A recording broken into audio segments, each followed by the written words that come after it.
Oh yeah, no, there you are. Right. Come on up.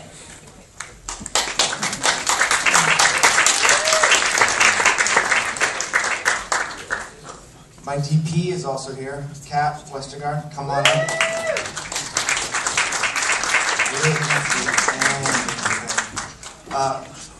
Comma, costume designer, Janelle. You guys want to come up? Where are you? I can't see you.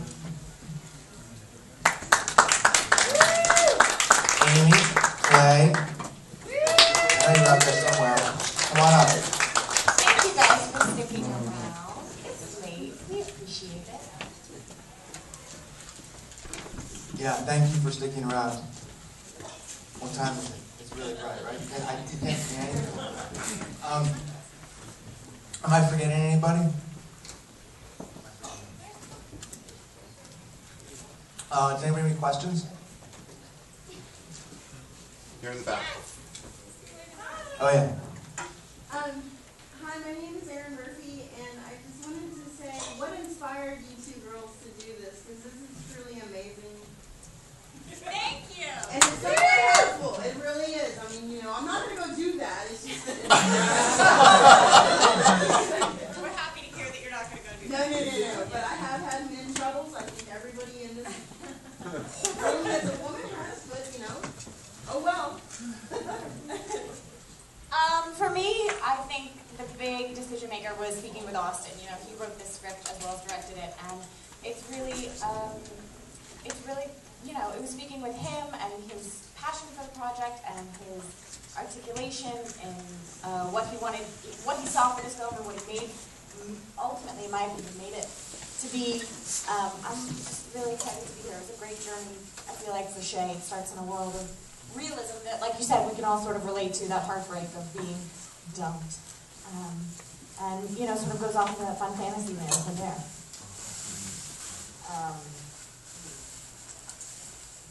I think I was heartbroken about a month before I started this film. So I got to take care of that. Yeah. That's all right.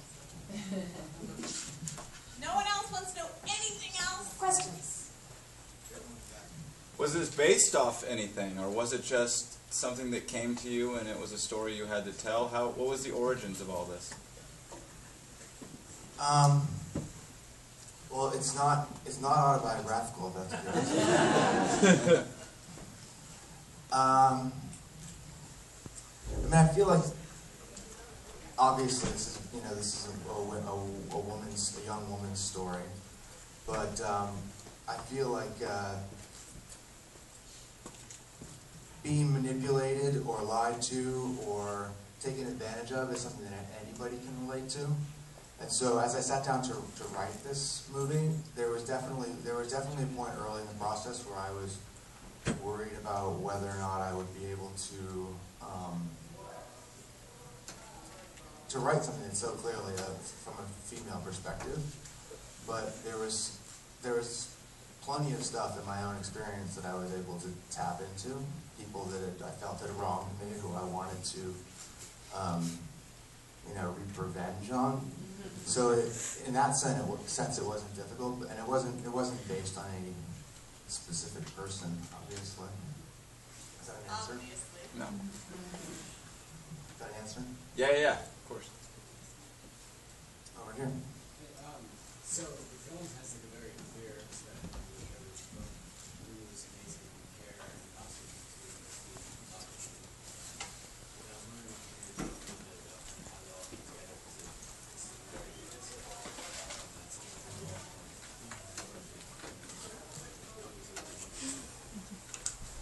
Thank you. We actually didn't have a ton of prep time, but there were I guess we had a fairly intensive prep time, even though it was short. There were a number of images and movies that we all talked a lot about and looked at together, and I'm sort of obsessed with light and color and contrast, and I feel like I had a fairly elaborate plan, and then Janelle, I think you were the first one to come on, right? Colin came on shortly after, and then Kat joined us. And we had like a really intensive, sort of very short but really intensive prep, and it sort of was born out of that process, very collaborative process. You guys want to speak to that?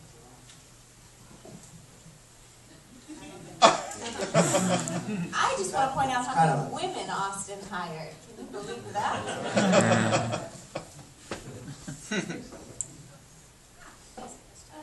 the ladies, what was the most difficult scene to shoot, personally? Because there were a lot of, it seems like a lot of the scenes were really difficult, but for you, what was it? I can tell you in a heartbeat, and Austin already knows what it is. It's the scene in the bathtub at the very end.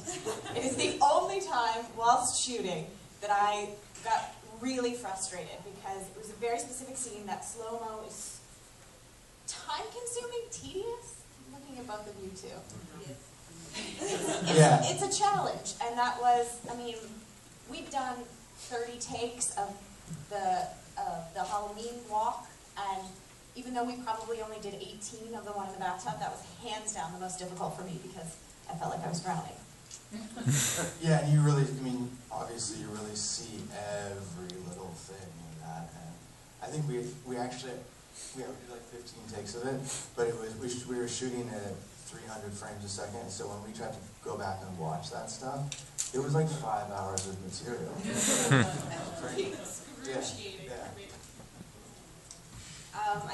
I think one of the harder scenes was the samurai killing scene, which took a whole day to do that scene, and just to get the right angle of this, to just make everything look real. Yeah, it took a long time. Mostly just I had lots of bruises and normal stuff. Right here. This question is for Michael. So, how was it playing this character, pretty intense character, when most of what I've seen you in, I mean, I'm thinking like Cloverfield and even way back with Black Donnelly, to kind of a super nice, pretty boy, and this was a little bit different than that. So, how was that for you? Are you saying that I wasn't pretty? That's why I wanted to do it. I did look up I reached out to some psychologists I found online who works with rapists. I did some research that didn't help me at all, but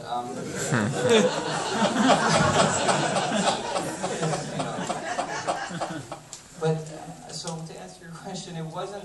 You spent a lot of time in that. There's a rapist camp.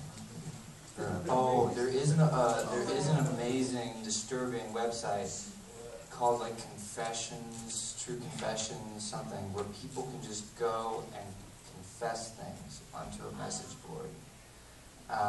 So I spent some time perusing that, which is interesting. And yeah, I don't know.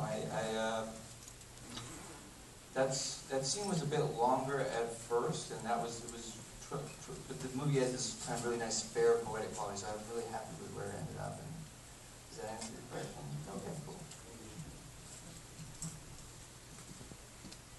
Questions, comments, concerns, anything? Anyone? There. I don't know if you want to talk about the ending at all. Do you feel like it was an open for discussion kind of ending, or do you feel like it was pretty, this is what really happened and it's really straightforward?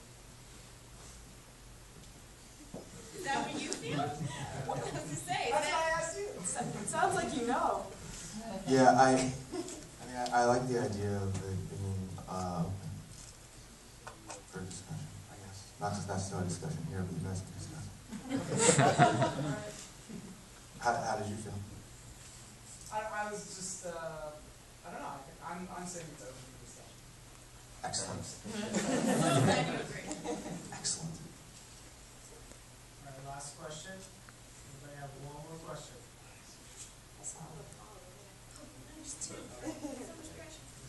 Yeah, first I just want to say I loved everything about this movie. It was absolutely phenomenal.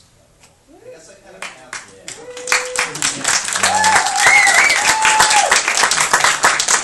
everybody.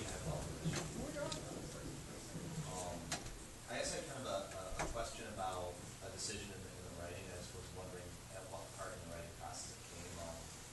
The decision to basically assume that there was no way dead bodies could be found in this parallel universe. Every time you just kind of leave the corpses laying everywhere, and kind of like a video game, they just like vanish, I guess. And there's never any consequences.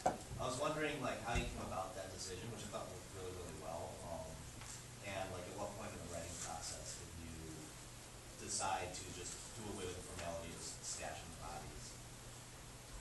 Pretty early. I mean, what interested me about the reason I wanted to tell this movie or tell this story or make this movie was not.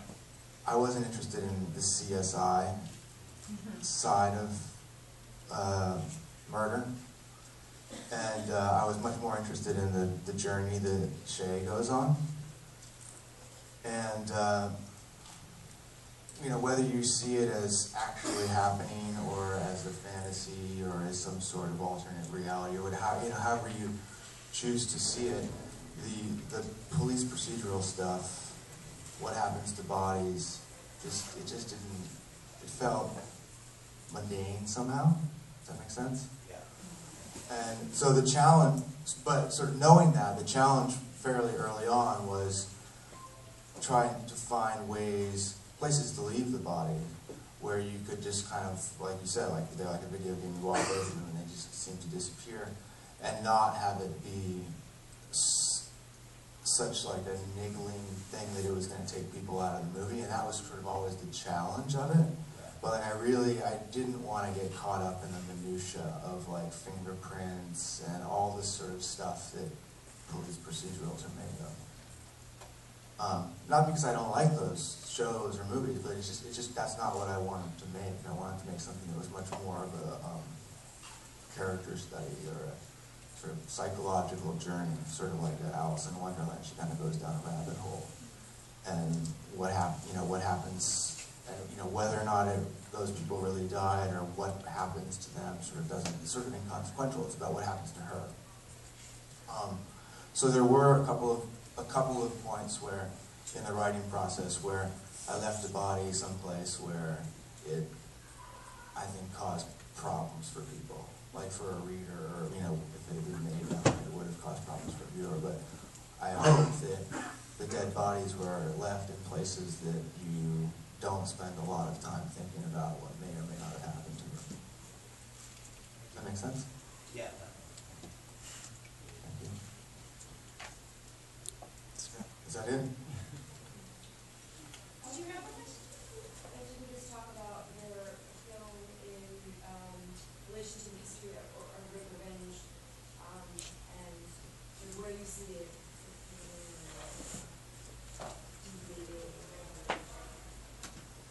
I mean, American revenge. I mean, maybe revenge movies in general, but American revenge movies, I think in particular, tend to paint men and women in really black and white terms. Women tend to be sort of the personification of innocence, and men are evil incarnate. And that doesn't really interest me. I mean, I've always been interested in the sort of conflicts between men and women and the ways in which men and women view situations differently, and how the repercussions of how those things play out. And but I like the idea of using the revenge movie as a way to explore sexual politics, but not necessarily fall into those cliche sort of stereotypes of the virginal victim. Does that make sense? So in the grand scheme of rape revenge movies, I'm not quite sure where we fit, but it wasn't like I wasn't trying to follow in the footsteps of some other rape revenge movie. I felt like it was a sort of subgenre that would allow me to explore things that were interesting to me that are not necessarily genre specific. Does that make sense? Does that answer? I thought sort of a hybrid of that and also these sort of female killer films that features the women are definitely not the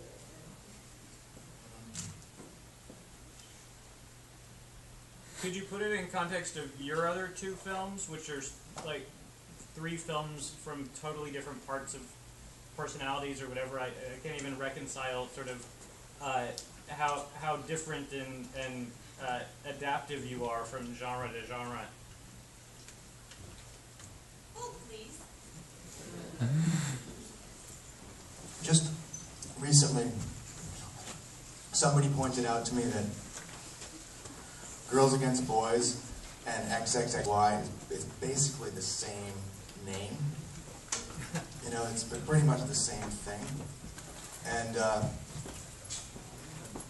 in some ways, I don't feel like that movie is so different from this. It's just the stakes are higher.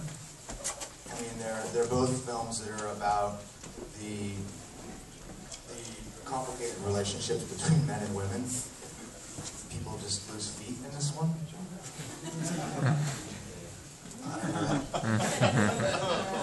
I mean, my second film I didn't write, and so I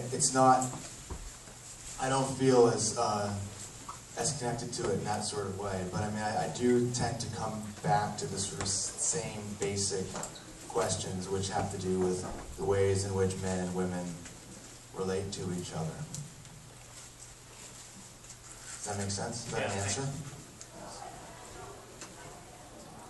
I've lost track of who I can't quite see who even asked the questions. I can see. Yes, thank you. Okay. Sorry, it's a little vague, but I mean, I do think that there are similarities, but yeah, from a genre, you know, my first 2 movies were very clearly character-driven dramas, and this is not exactly that, but. Passes. All right, absolutely last question, so we got to close up. No pressure. Just to point out, since you kind of confirmed it, I did notice the Alice poster in Say's bathroom in both the first and last scene, well, bathroom scenes of the movie. But I do have a question about music. In the scene where Say and Lulu killed the 2 guys in their apartment, was the use of the music in that scene intentional, or was it just kind of random pick?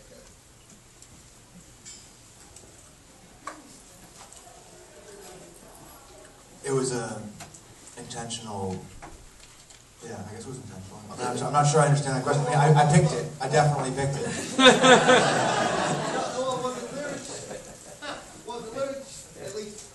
This could be love. Yeah, this could be love. I was thinking because it would kind of be seen part where Say was coming around to seeing Lulu's way of thinking.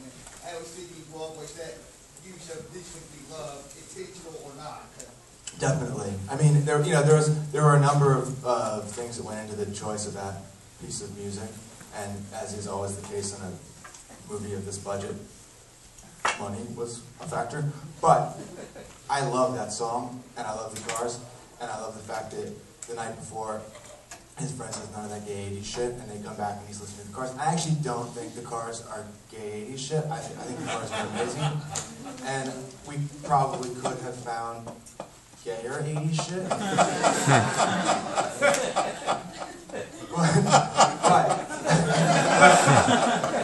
but I love that song. And